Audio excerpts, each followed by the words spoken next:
وبيبدأ فيلمنا في انجلترا سنة 2020، وداخل مستشفى مريضة اسمها مانو ادت رشوة للممرض علشان تخرج تشرب سيجارة، والممرض قال لها معاكي 5 دقايق بس ولاقيكي بعدها على سريرك.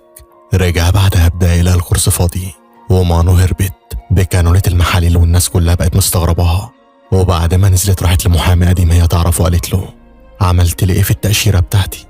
مانو انا في اجتماع مش وقته، بره يا كلب منك ليه؟ هتقول لي عملت ايه ولا افضحك؟ للأسف تأشيرتك للهند مش هتنفع، انت تقدري تسافر اي بلد تانية غير الهند. انا غلطان علشان اعتمدت على محامي غبي زيك، مفيش غيره هو اللي هيقدر يوصلني للهند. هو مين؟ هاردي. قصدك الجندي المجنون؟ هو انت لسه بتتواصلي معاه؟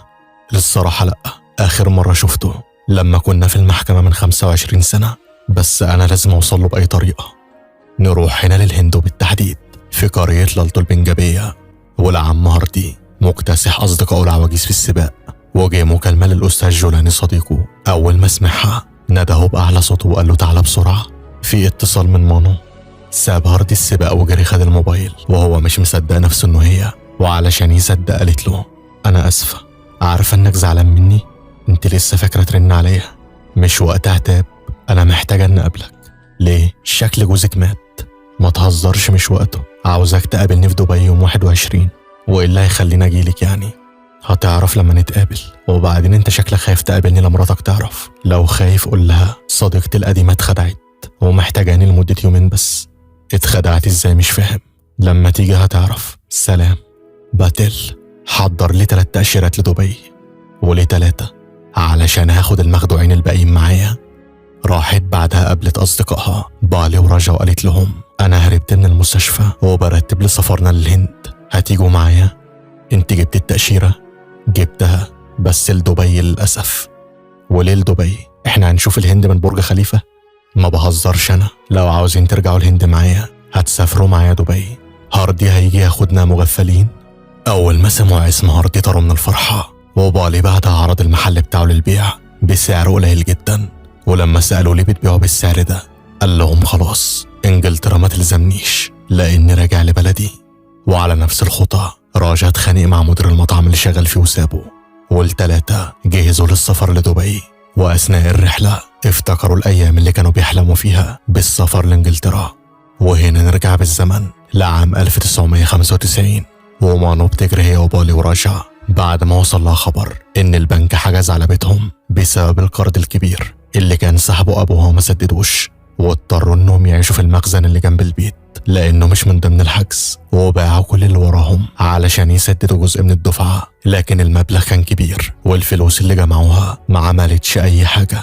وراجع مشكلته الوحيدة إنه أمه كسرت العادات والتقاليد ولبست بنطلون وقميص علشان تشتغل في شركة، لأن أبو العواطلي اترفد من الشغل وشكله كده حب قعدة البيت. وبالي مشكلته إن أمه على طول مشغلة مكنة الخياطة علشان تغطي مصاريف البيت وتساعده، وكل ما يطلب منها إنها ترتاح بترفض. وبسبب مشاكل ال3 قبلوا إنهم يشتغلوا بأقل المرتبات علشان يقفوا جنب أهلهم. وأولهم راجع اشتغل في محل ملابس ما نفعش فيه وطفش أغلبية زباينه، ومانو اشتغلت في كافيتيريا هي مش طايقة صاحبها أساسا. وبالي اشتغل مساعد حلاق وبقى بينافق أي زبونة قرعة وبيوهموا إن عنده شعر. وال3 حياتهم بقوا متحملينها بالعافية، وشافوا إن أفضل حل ليهم السفر للندن. ومن العادات عندهم في القرية إن اللي بيسافر أهله بيكرموه وبيصنعوا طيارة خرسانية على سطح بيته. ومن هنا بدأ ال3 يدوروا على مكاتب السفر، ومانو خدتهم لمكتب قالت لهم إنها واثقة فيه وهيجيب لهم التأشيرة بسرعة. ومدير المكتب قال لهم عاوزين تأشيرة لأي بلد؟ للندن. معاكوا شهادات؟ لا. عندكوا أملاك ب2 مليون؟ لو معانا ما كناش شفت وشنا أساسا. تمام، اعتبروا الأمر تم. ده ازاي ده؟ دي السيدة كاثرين من انجلترا وعايشة هنا في الهند وعاوزة تتجوز راجل هندي، وطبعا اللي هيتجوزها هياخد الجنسية بكل سهولة. أنا هتجوزها. طيب وإحنا؟ انتي هطلع ليكي تأشيرة وهتسافري مع الفريق الهندي لرياضة المبارزات. المدرب صديقي وهيرتب لك كل حاجة، بس لازم تتعلمي المبارزة خلال أسبوع. إنما انت بقى هتكون دكتور، عاوزك تتعرف على أي ممرض وتتعلم منه أي حاجة. ودي بقى شهادات مزورة بتثبت مهنة كل شخص فيكو علشان لما تروحوا هناك تعرفوا تشتغلوا يعني. انت هتاخد مننا كام طيب؟ على الفرد 500,000. كم؟ مش ممكن تقلل المبلغ شوية؟ لكام مثلا؟ 5. ما هو ده اللي انا بقوله، 500. لا نقصد 5000، احنا مفلسين. 5 دول تركبوا بيهم قطر المومباي بره انت وهي. لا استنى، بره ايه؟ انا معايا 150,000 لينا احنا ال3، امي بتحوش فيهم بقالها سنين. انتوا ولاد بلدي برضه لازم اقف جنبكم. موافق. هاتلي الفلوس بكره وهتاخد وصل بيهم لحد ما التأشيرات تجهز. وما تنسوش انت هتتدربي على المصارعة، وانت على التمريض، وانت هتجهز للجواز من كسرين. اسمع منك ليها، انا ضحيت ب150,000 اول ما نشتغل في لندن تسددوا لي الفلوس اللي عليكم.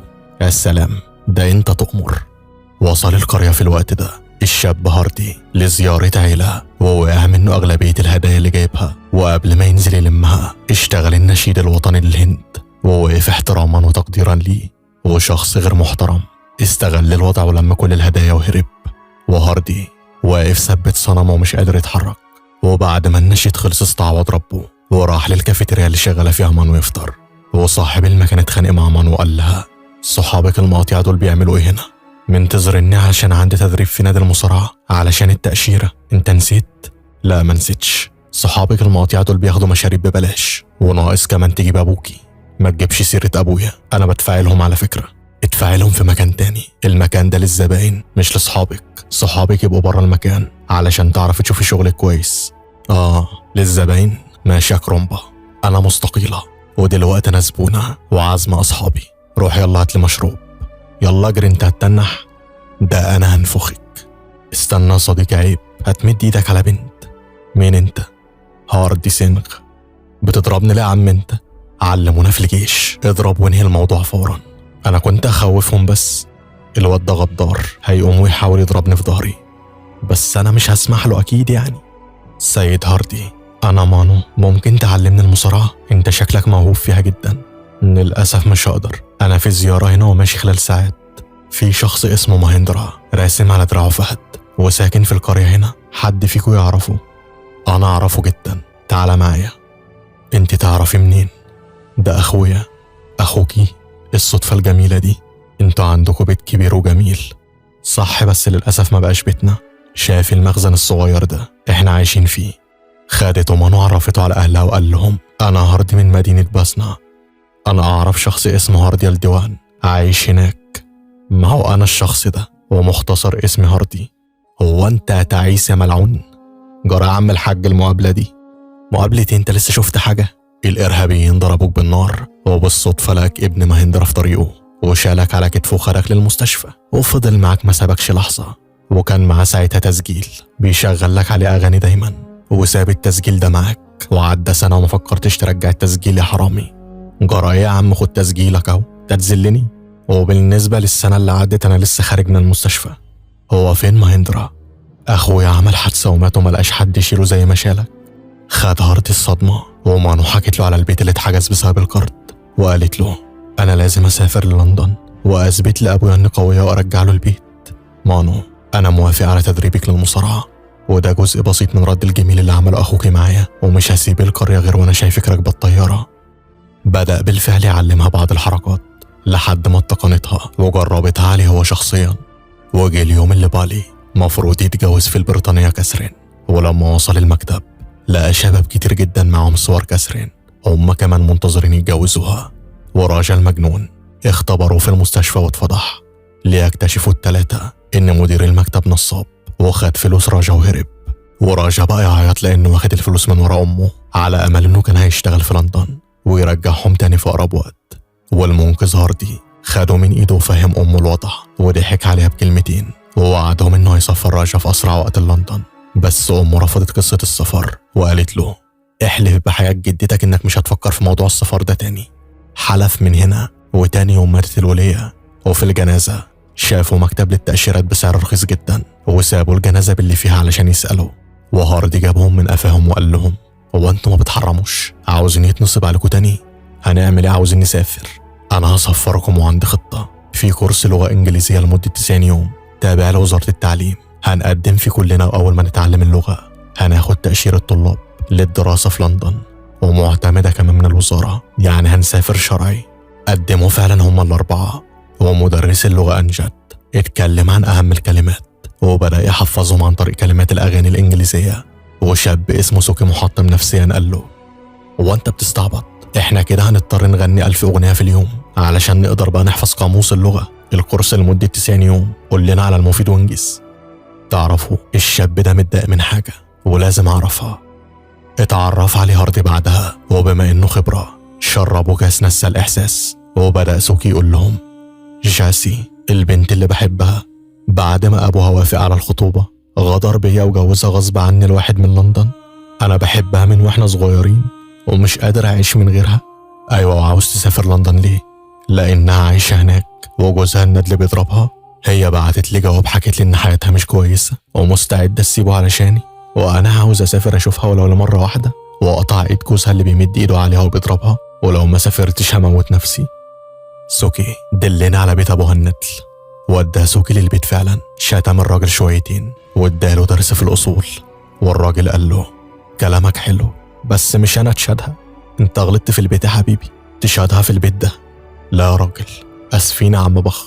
كسروا بعدها أزاز بيت تشهدها وخلعوا. وتاني يوم راحوا للدرس وهم مش في وعيهم، والطلاب ضحكوا على هاردي بسبب تصرفاته ونطقه الغلط للغة الإنجليزية. لكن مانو ما سمحتش ليهم وقالت لأنجد: العيب عليك انت، هاردي مصارع وجندي وعمره ما يغلط في شغله، وانت مدرس شايب وده شغلك ومش عارف تعلم طلابك كلمتين على بعض. فرح هاردي جدا علشان دافعت عنه، وقضوا مع بعض أحلى يوم.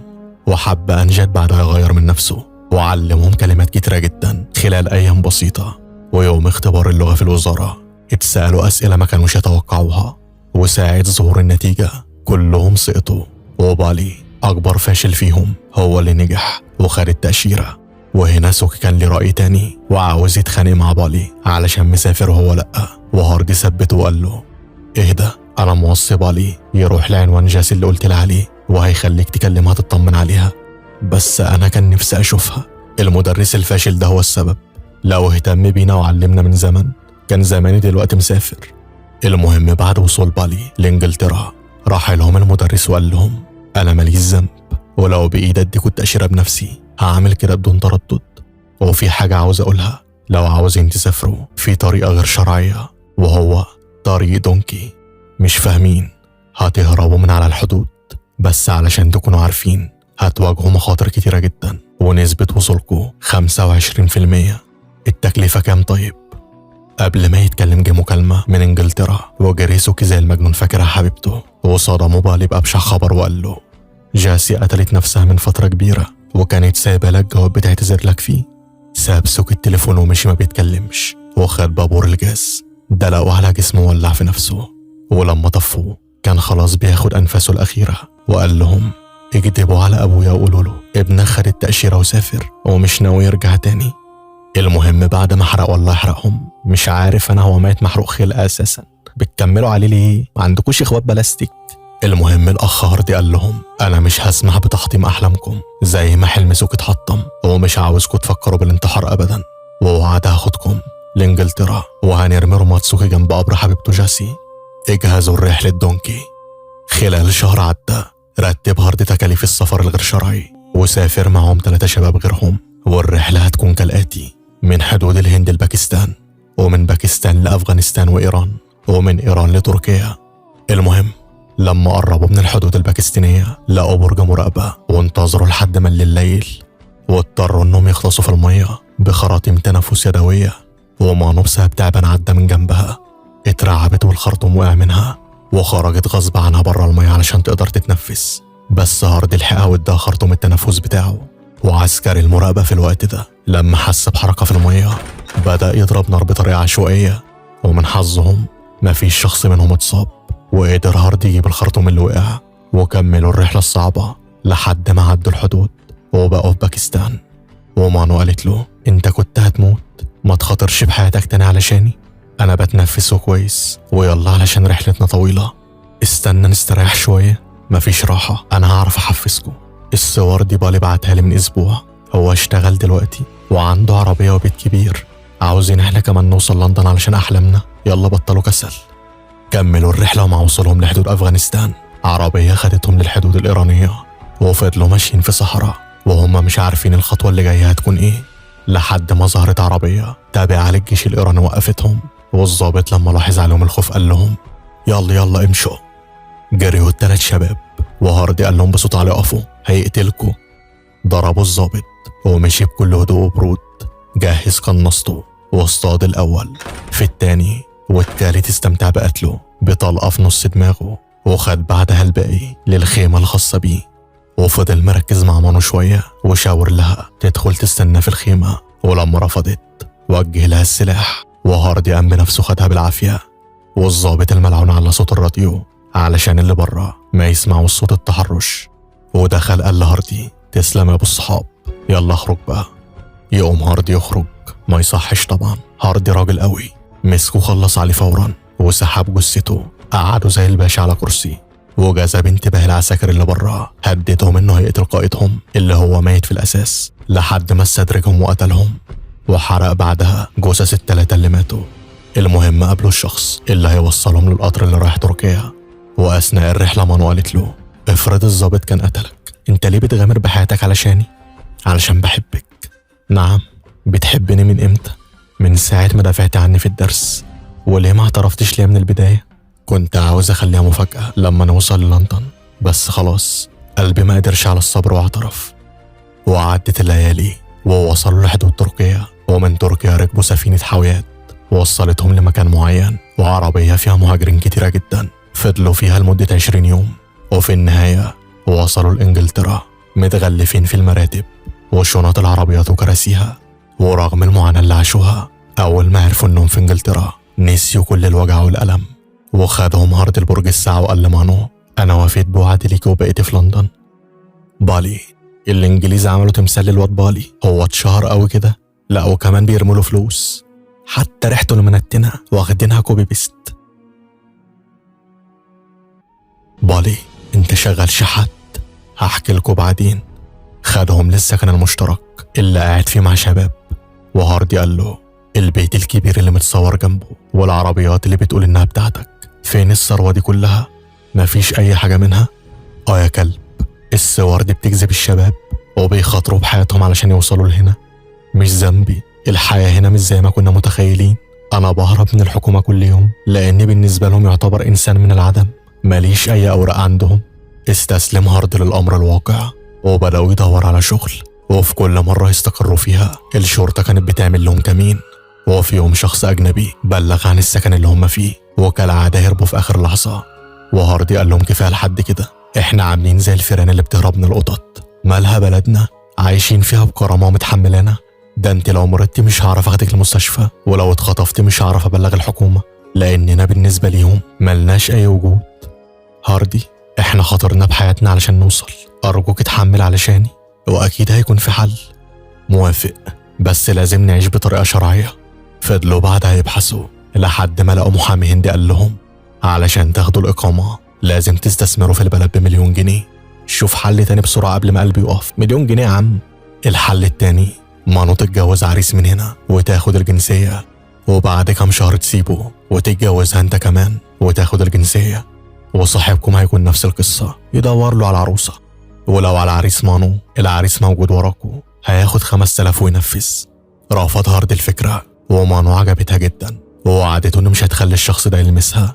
ويوم عقد الجواز الكاهن قال لهم علشان يتم الجواز لازم يبوسك من بقك. يبوس مين يابا، انتوا اتجننتوا ولا ايه؟ هاردي عندنا طلعة. عملوا لك ايه؟ عاوزنا ابوسه من بقه. ابو ام بقك ده انا هكسحه وهكسح كل اللي شارك في الجوازة. بلغ الكاهن فورا الشرطة، والمرة دي قبضت عليهم وعرفوا انهم قاعدين في البلد بطريقة غير شرعية. ويوم المحاكمة المحامي قال لهم لو عاوزين تاخدوا الإقامة في حل واحد، هتدوني الرماد بتاع جثة صاحبكو سوكي وتقولوا انه انتحر بسبب معاملة حكومة بلدكو، والقاضي هيديكوا فورا الإقامة. دخلوا بعدها جلسة المحاكمة ولبسوا هاردي سماعة الترجمة علشان يفهموا بعض. والقاضي قال له انت عاوز الإقامة علشان حياتك مهددة بالخطر في بلدك. بلدي ما بتشكلش عليا أي خطر. وليه دخلت بلدنا بشكل غير قانوني؟ علشان ما قدرتش اخد التأشيرة. صديق انتحر علشان ما قدرش ياخدها زينا. تعرف في طيور وحيوانات بتهاجر من بلاد لبلاد من غير أي أوراق، وانتوا بتعاملوا البشر أسوأ من الحيوانات. اللي بيجي بلادكم بطريقة غير شرعية علشان معهوش تكلفة يجي بطريقة قانونية، انتوا ليه بتصعبوها علينا؟ احنا بنواجه الموت علشان نقدر نوصل لهنا، واحنا لو فتحنا الحدود لكل من هب ودب يبقى كده بنسمح للإرهاب يتمكن منا. نهاية الموضوع، حضرتك لو طالب الإقامة قول إن بلدك بتشكل عليك خطر وهتاخد الإقامة فورا. بلدي خيرها عليا وعمري ما أخونها علشان إقامة. كان نفسي أساعدك. حكمت المحكمة بترحيل هاردي سنغال الهند. تقدر تتفضل. مانو ارجعي معايا. أرجع فين؟ أسفة مش هقدر، أنا وعد أبويا هرجع له بيتنا. اعترفوا التلاتة إن الهند بتشكل عليهم خطر، وخرجت مانو ودعته. وبعد ما خدوا الإقامة أول حاجة عملوها تسولوا في المدينة ومطوحتهم الأيام والليالي، وما وصلوش برضو للي كانوا متخيلينه. وهنا نرجع للوقت الحاضر، وهاردي استقبلهم في مطار دبي زي ما وعدهم وقال لهم انتوا ليه ما جيتوش للهند بدل دبي؟ ما عرفناش نجيب التأشيرة لأننا دلوقتي معنا الجنسية وخدناها علشان الهند بتشكل علينا خطر وممنوع اننا نرجع للهند تاني. أمركم عجيب، زمان علشان تيجوا لندن ودلوقتي مش عارفين ترجعوا بلدكم. هو في طريقة ناخد بيها التأشيرة بس هتاخد 6 شهور، وأنا تعبانة وعاوزة أموت في بلدي. مش فاهم. مش لازم تفهم. صحيح زوجتك عاملة إيه؟ هقولك بعدين. وانت زوجك عايشة معاه ولا اتطلقتي؟ هحكي لك برضه بعدين. هاردي، مانو عندها ورم في المخ. أسفين يا مانو بس هو لازم يعرف. زعل هاردي جدا وقام خد ركن لوحده عيط فيه ووعدها إنه هيرجعها الهند وكمان في طيارة. ورن بعدها على المدرس أنجد رتب معاه خطة وجاب بعدها ملابس هندية ليهم وهويات هندية مزيفة علشان الحكومة ما تعرفش إنهم معاهم الجنسية البريطانية. والخطة كانت كالآتي: هربوا في حاوي على سفينة مفروض إنها رايحة للهند، وبمساعدة صديق ليهم الحكومة اتعرفت على هوياتهم الهندية وقررت إنها ترحلهم للهند، وبكده يكونوا سافروا بطريقة شرعية لبلدهم. ومع وصولهم للبلد استعادوا بعض الذكريات الجميلة. ولما عرفوا الاتنين إنهم لسه ما اتجوزوش وكانوا بيكدبوا على بعض طول السنين دي كلها، قال لها حان الوقت عشان ننهي الرحلة الصعبة دي. تقبلي تتجوزيني؟ أنا حبيتك بإخلاص وما قبلتش أتجوز وواحدة تانية تدخل قلبي، وأنا كمان بحبك جدا وموافقة طبعا على الجواز. قلبها وقف يحاول الله من الفرحة وماتت، وما كلفش هاردي خاطره وفكر حتى ياخدها للمستشفى أو يعمل لها إنعاش للقلب الواطي، واستكفى بس إنه يقعد يموت جنبها هو كمان. والله الهنود دول يجيبوا جلطة. بهزر يا شباب، قصة الفيلم جامدة وبتمثل الواقع الحقيقي اللي كتير جدا من الشباب عايشينه. أتمنى الملخص يكون عجبكم. تنسوش اللايك والاشتراك علشان يوصل لكم كل أفلامنا. وبس كده، السلام عليكم.